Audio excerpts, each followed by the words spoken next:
Tales from the wild. Stories from the heart. A journey into the mind and soul of fired-up business professionals where they share their vision for the future. And hear from a different non-profit organization every month as they create awareness of their goals and their needs. Dive into a world of untamed passion as we join our host, Shireen Buerta, for this month's episode of Friends from Wild Places. Yeah, it's fascinating, Allison. So I have just a question as far as how did the journey, if you want to take us back there, from Toronto, right, born and raised Canadian, to moving and transitioning. So I think Shireen had mentioned earlier in your introduction that you had navigated different spaces here in the United States. How did you end up in California? Good question.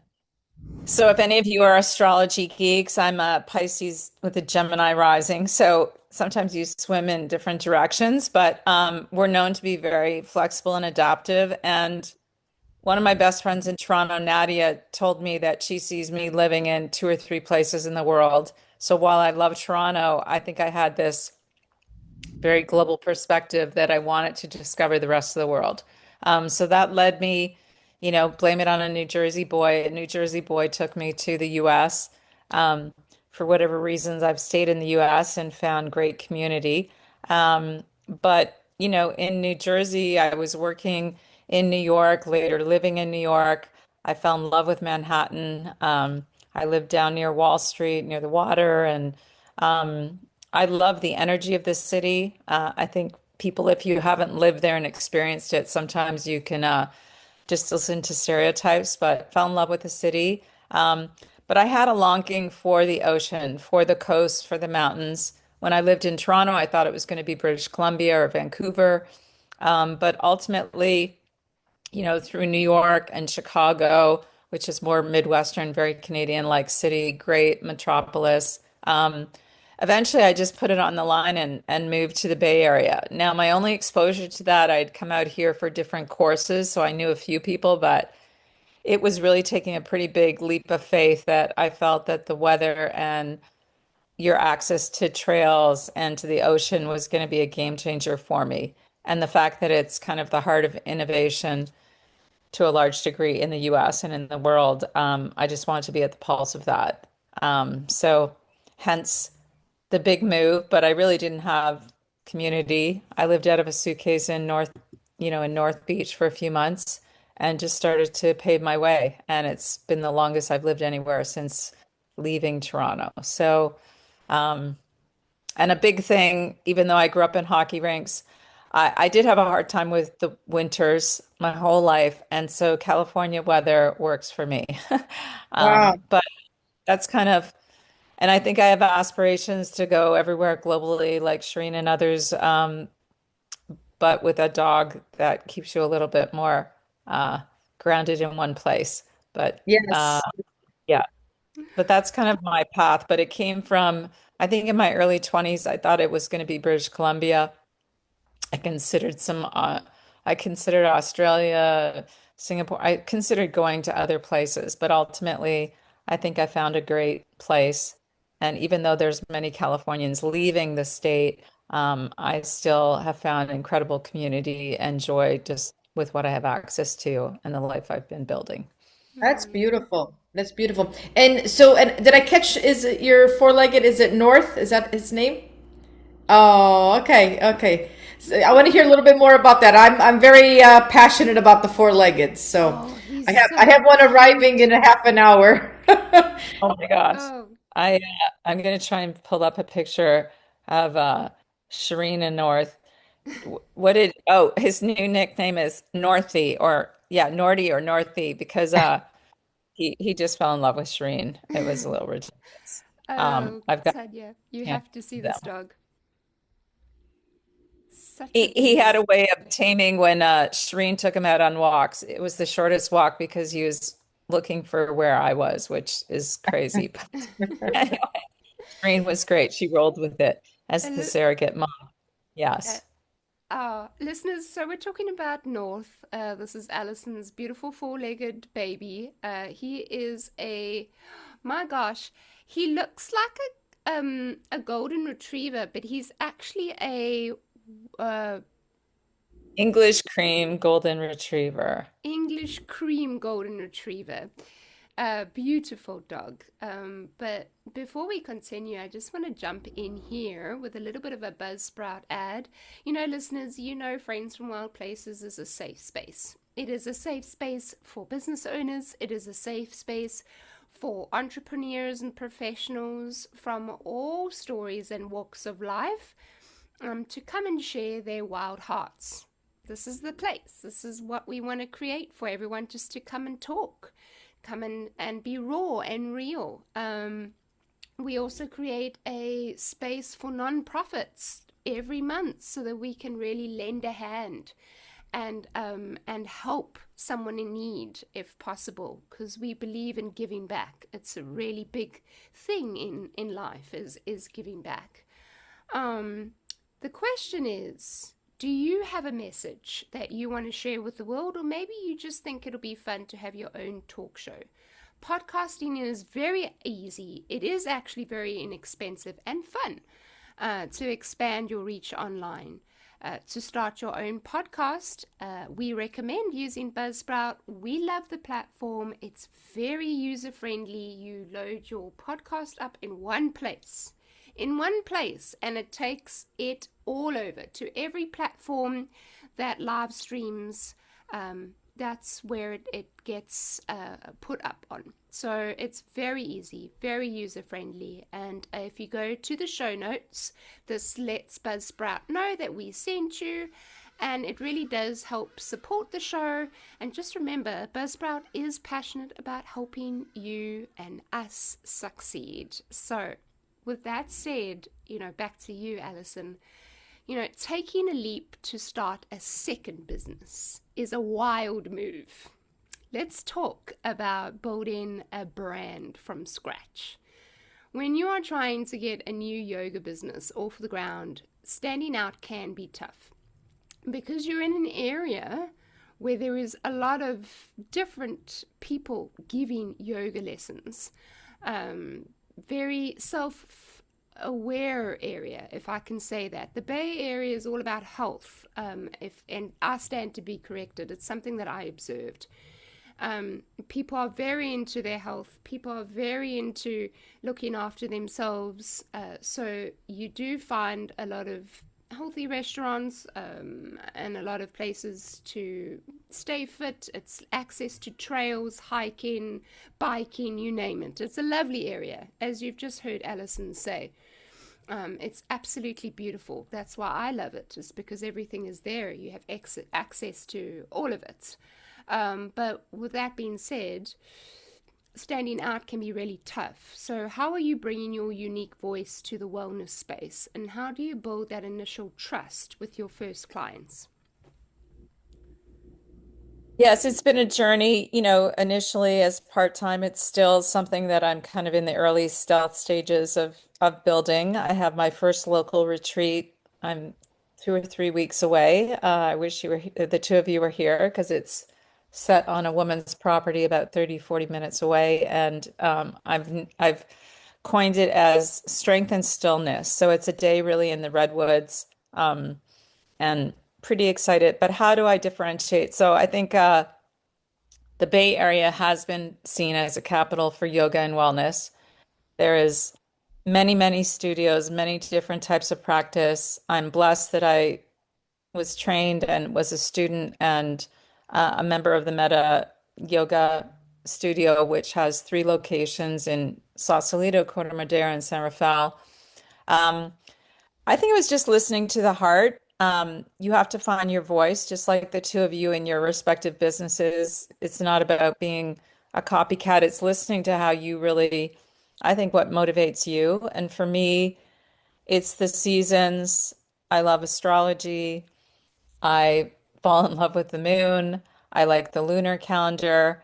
So I think my unique spin is that I focus on, while I do a fiery flow and a lot of other practices, I do feel there's a calling to some of the slower practices, whether it be slow flow, yin yoga that gets more into your connective and fascia tissue, which is pivotal as a longevity recipe for reversing aging.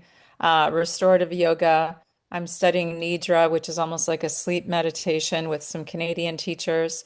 So I would say in a city or in an area where everyone is kind of going, very serious athletes.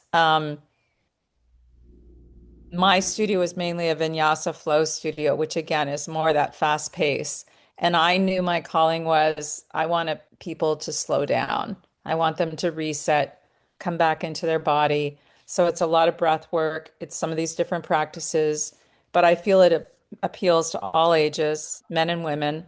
Um, and I think it's just finding your voice. So, I picked my teachers. There's a lot of people I study online and just dropping into the area. I live on the creek. I have my street got flooded months before Shireen visited. So I'm in a flood zone. So even if you don't believe in the lunar calendar, we get hit with the tidal waves, right? With the king tides. And that's all around the full moons.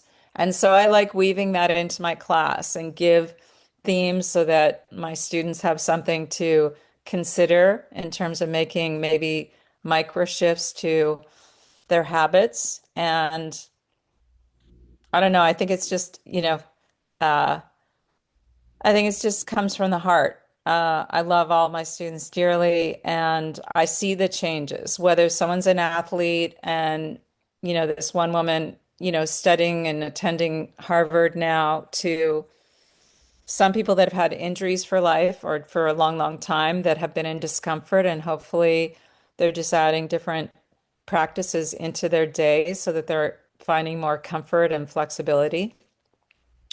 But I think ultimately it's really finding your own voice. And I think that hopefully you've got to stay very young at heart and keep growing and learning and just don't be afraid of being who you are. And so I think that's what I bring. I bribe my students to cheer for Canada today in a few hours for the World Cup. But it's just, they say if you can find something you love and you would literally do it for free. Um, Obviously, all of us are living in places and have economic realities, but I think it comes from that sort of passion. Allison, and for someone new to yoga, I think I've only done yoga like twice in my life as far as an actual class, like two classes. What would you recommend? Is there like a recommended or suggested, for example, like two classes per week? I'm sure there's people that do it daily like yourself, but what is the starting point? Is it once a week, twice a week, three times a week? What's the suggested? Gosh, I think if you really open yourself up, it could even be, that maybe you're taking 10 minutes or 15 at night or in the morning, right? Where I think we can talk ourselves out of a new activity if we put this milestone that we have to go daily or 3 or 5 times a week. I mean, the more consistent you are, I think you will see the differences physically, emotionally, mentally. I would say, 2 to 3, 4 times a week is phenomenal. But the more you build that rigor, um, the difference you will see it. And to me, it's physically the changes are one thing, but mentally, emotionally, I've never left any kind of yoga practice stressed. It's like, again, you just lay it on the mat. And I think people are seeking that, right? And to me, it's not free, but it could be free if you're practicing in your own home, right? Maybe you have a deck or you put your mat next to your bed or you're reading or listening to a podcast, right? And even if you're starting to make a practice and a commitment, could be 10, 15 minutes a day. That could be a game changer for your flexibility, your balance, your strength, just um, having that reset. So the more the better, but I'm a believer in atomic habits, that 1% shift, not this grandiose, Allison, okay, I'm gonna do an introductory membership and show up at the studio every day this month. That, I would love that, but even if you told me I'm going to practice even 10 to 20 minutes, a few times a week, and you really commit to that, that would excite me. So how do you I would say like if you had to like compare or contrast So I'm curious because, for example, so I do like a daily meditation practice, approximately 20 minutes, right? I've been doing that for probably since 2016. So some days could be more, some days could be less, but it's averages about 20 minutes a day. Silent meditation, I did start off with guided, but I quickly evolved into the silent realm. I also do Pilates, I do stretching, I do pole conditioning. So I do my own version of practice as far as flexibility goes. So my question is, how does the quote unquote yoga term correlate with what I'm doing?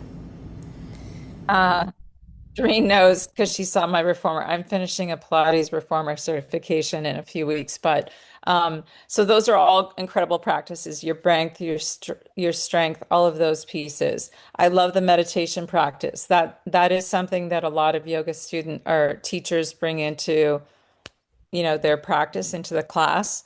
I think the breath work, conscious breathing, even if you're doing it a few times a day, I mean, there's so many different types of breath you can choose from. But that's a game changer in any situation. So I love your meditation practice. Everything else sounds phenomenal. I think it would be an extension of your meditation, especially the fact that you said that you do more of a quiet meditation. And fortunately, if you don't have access to a studio, your time schedule is pretty committed. There's a lot of great content on YouTube and other platforms, right? I think it's finding what would be complementary. Maybe you're in the mood that you want something a little bit more of a flow, right? You could do a 15, 20-minute flow to I would probably say more morning or midday versus late at night. And then maybe some nights you play with more of a gentler slowing down to really kind of kickstart a really good sleep.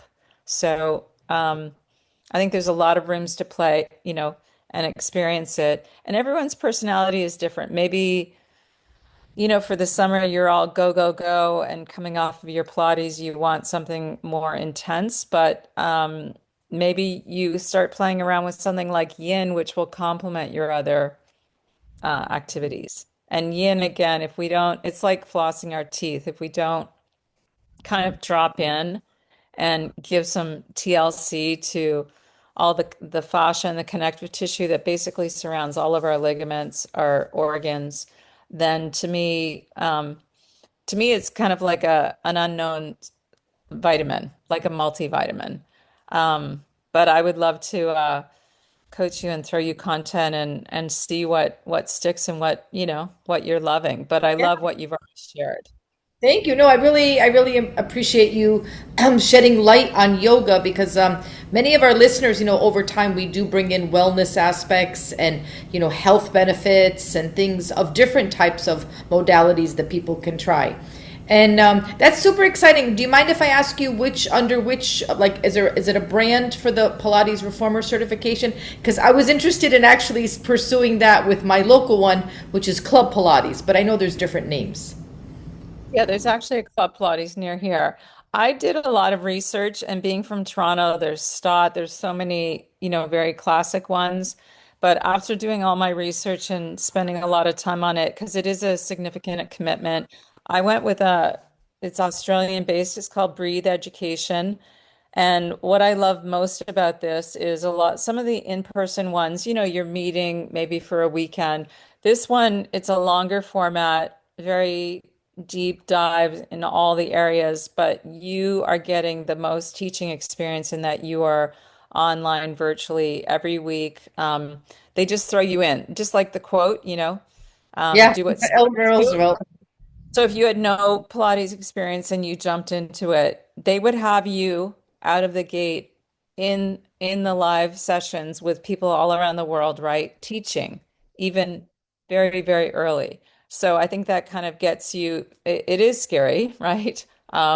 Because you're on the hook and live, but I think it gives you that rhythm, that wax on, wax off, right? So that you find your voice. I mean, I think I'm gifted that I've been teaching for a while and I have past teaching and coaching experience, but for a lot of people, it's a lot. But I think Pilates is something men and women love it, all ages, and as you've discovered, right, the strength and conditioning and people really, really enjoy it. So I think there's an important place, and yeah, I can connect you to people, but I think you can look in what is local, but if you have found a love with it, I'm going to nudge you to really consider going for it. Yeah, no, no, you've inspired me because I was kind of, I mean, it is a big commitment, both, energetically, financially, time, it just kind of, it touches on all the points. But yeah, no, congratulations. It sounds like you're doing amazing things and, really just keeping yourself accountable for everything that you're choosing to do. Yeah, absolutely. Alison, thank you for sharing. I have one more question before we move on to the nonprofit. Tanya, you're more than welcome to follow up with any questions you may have. But, Alison, your professional profile emphasizes a growth mindset. When a new class launches and it doesn't go the way you'd like it to go, or a building or the business just feels extremely slow, not as much as you want it to be. How do you keep yourself motivated when to keep pushing when business is not going as well as you'd like it to go? That's a good question. Uh, well, I had the pleasure of Shreen staying with North and I. Um, Here's the thing, at this point in my career, I've had positions, that gave me a really good quality of life. And there was a lot of things very satisfying about them because usually I was dealing with partners and outside clients. But wellness has always been like my absolute love. And probably because of some of those hard lessons early in a home where I did see, I lost my parents very young. And I think it's just the joy, right? But it's frightening. You come in, I'm in a competitive space in a studio, you've got all these classes, and a lot of people don't understand yin or restorative, right? Or they think you've got to sweat to have a good practice. I think I just kept showing up. I was myself. I weave in stuff that maybe some people think is woohoo. Last night, I had a full house. There's probably 5 or 6 men, all ages, thank you. Women of all ages. And I was talking about kind of coming back to balance after the summer solstice, right? We just went through this seasonal change. You've got people practicing at Stonehenge. And I wove into this idea like recommitting, right? Just like you're saying, Tanya, you're doing your Pilates, you're nudging me that you carve that quiet meditation time to come back to the mat to anchor, right? So that you can have the vitality and the momentum. Um, so it's been not scary, but I just realized I didn't want to contain it, Shireen, and that I really want to go for it. And what is that? It's in the early stages, you've got lower numbers, but you just keep showing up. I have this practice from a Japanese teacher that I bring tea every class. And that's different. It takes a commitment, it's an expense, but it builds community. My students love it. I like using oils for breath work. These are things that I just do because they're part of my practice, and I want to if I shared a certain aroma like oil with you, Tanya, and I shared eucalyptus and you found you went into your meditation and you were breathing better, that's giving you another tool, right, for you to be at your best every day. Um, the other thing I've done that I think is a little unusual, it's my growth mindset or curiosity. I've been studying with a lot of the top leaders. I've studied under top female coaches, right? In terms of how to really be an entrepreneur, right? And ride that wave. I'm into AI academies because I don't have this vision of building a large team. I really want to keep it lean, but I want to be able to teach people locally, but I want to reach the woman who maybe is in the Alps or someone who's, in Costa Rica or they're in a rural area outside of Seattle, right? And and they don't have community, right? And so I think you've got to spend the time to really know your focus. I love teaching students across all ages, men and women. But I am really trying to focus on building curriculum for women over 40. And if you talk about kind of a niche, that's part of my intention.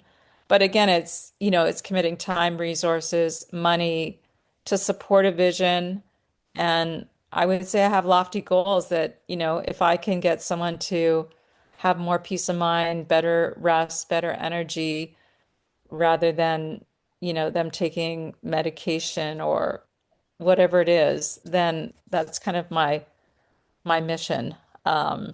Just to instill that confidence, that rigor around a practice that I believe is life-changing physically, mentally, emotionally. If you look at the stats, when people start to decline, it usually comes from a fall.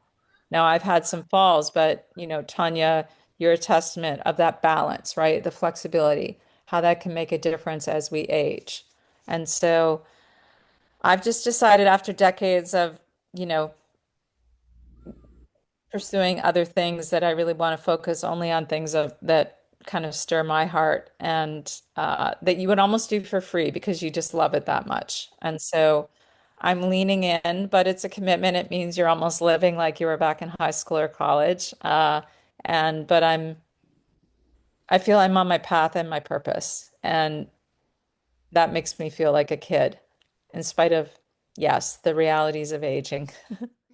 Tune in next week for part 3 of Friends from Wild Places. You've been listening to Friends from Wild Places with Shireen Bueta. Be sure to subscribe to the podcast from the links to catch every episode and unleash your passion.